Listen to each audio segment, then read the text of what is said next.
Mapo, mapo, kayada Lukshingi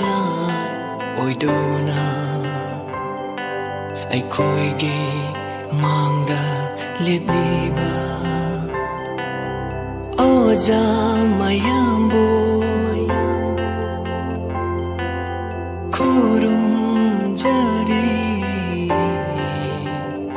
ikok lona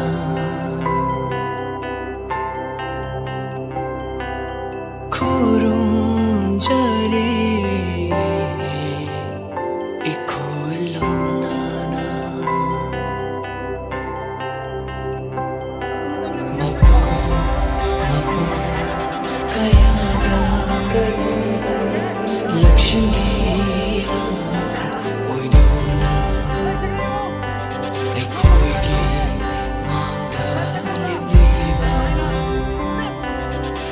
Koigi asoiba kayabu khut paiduna takbiriba tambiriba mama nokna nungshiba wahai kayana lukshingi mama bibiriba nungshiye ai khoi na thagat se oja mayambu namshiye ai khoi na thagat se oja mayambu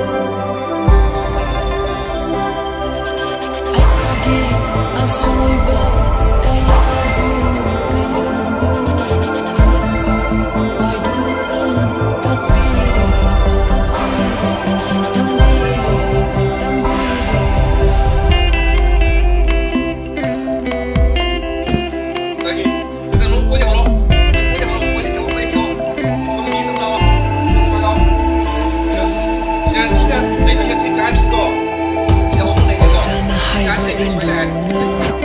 Oja singa takwi tambiba mahai